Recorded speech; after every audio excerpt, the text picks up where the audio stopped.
The central mystery around the Breath of the Wild sequel trailer is the green hand that appears to be holding down the decaying remains of Ganondorf.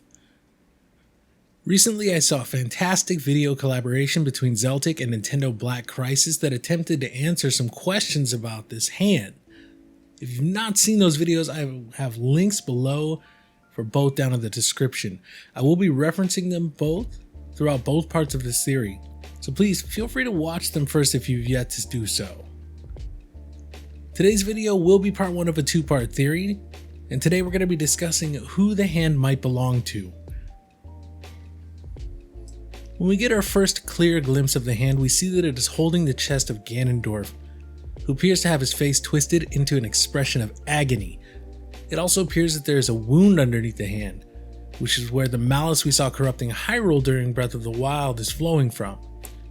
We see the fingers of the hand have been mummified, almost like Ganondorf himself and the Sica monks who we saw throughout Breath of the Wild.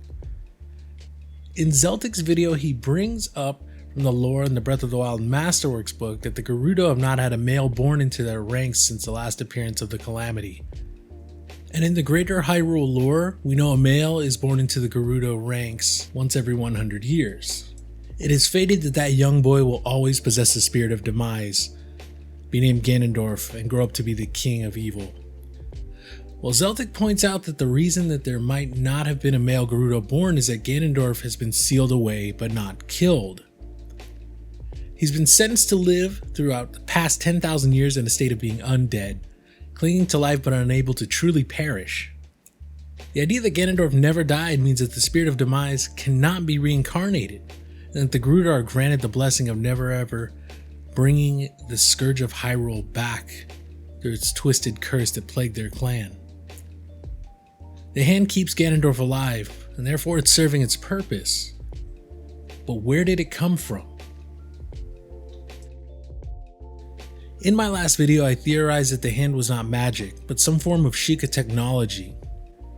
I'm now thinking that I may have been incorrect, although perhaps not entirely. More on this a little later. Too much evidence has been presented that this matches the spirit magic that we witnessed throughout the game. The green hue matches exactly the spirit magic that Link uses to summon Revali's Gale and Urbosa's Fury. The spirit magic is also shown in cutscenes featuring the spirit of the Lost Champions and the King of Hyrule.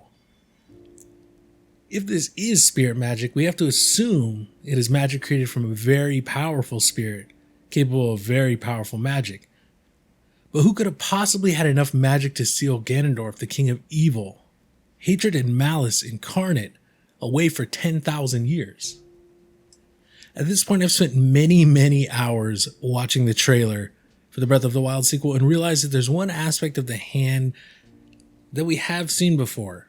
It's the armlet, or the brace.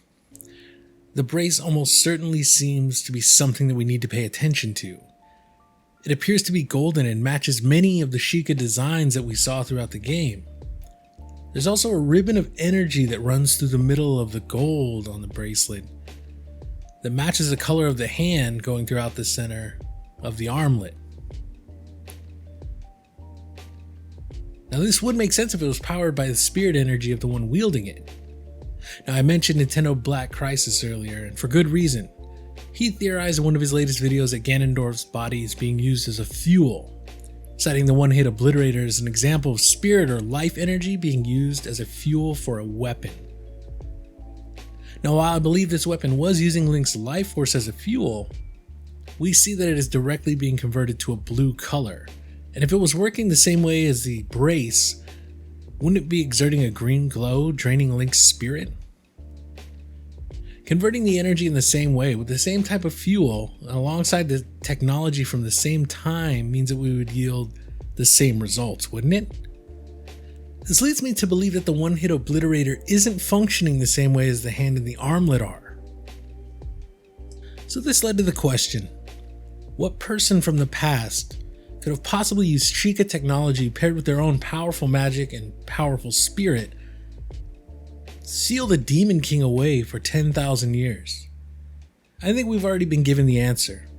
And we may have been given the answer in the first few hours of Breath of the Wild, and it may be a little simpler than we're all thinking. Now when you first meet Impa, she tells you the legend of the Calamity, The legend that the Sica built the divine beast and unleashed a furious attack on the calamity. The legend that the hero dealt his final blow with the master sword. The legend that the princess sealed Ganon away with her sacred power. While Impa tells us his harrowing tale, we're also shown the ancient Sica tapestry depicting the final battle. I've seen many theories about how Link's hand is golden in that tapestry, but what no one seems to realize is that we saw a few examples of this sealing power in Breath of the Wild, and that we may not be looking in the right place on that tapestry. In the few instances where we see Zelda using her power throughout Breath of the Wild, we're always shown that the power manifests itself as a glowing ball of energy. We see her use this to destroy the Dark Beast Ganon in the game's final battle. Kind of looks almost like he completely disappears. However, if you discover all the memories throughout the game, we see something a little different happen in the scene where Link is downed in his battle against the Guardian.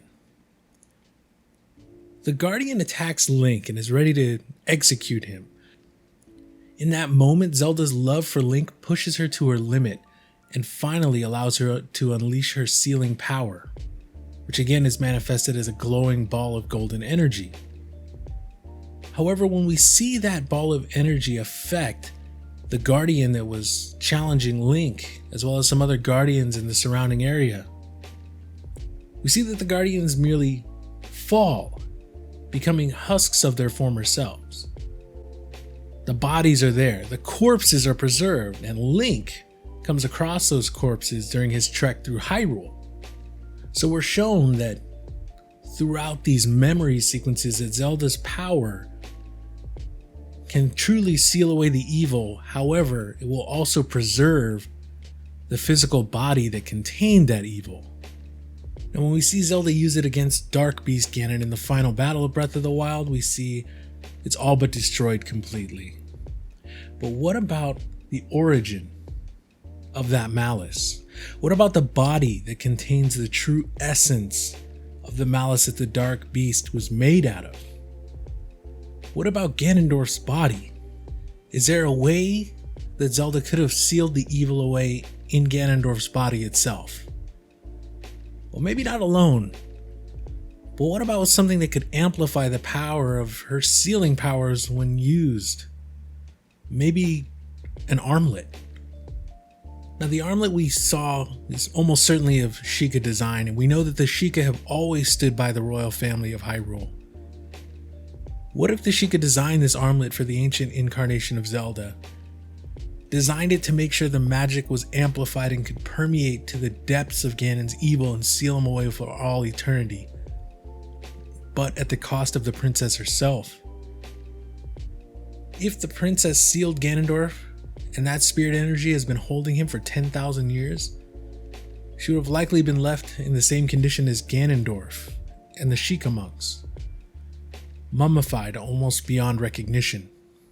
It would also explain why the hand would save the modern version of Link in the trailer, and could even explain why the spirit energy jumps to Link's hand.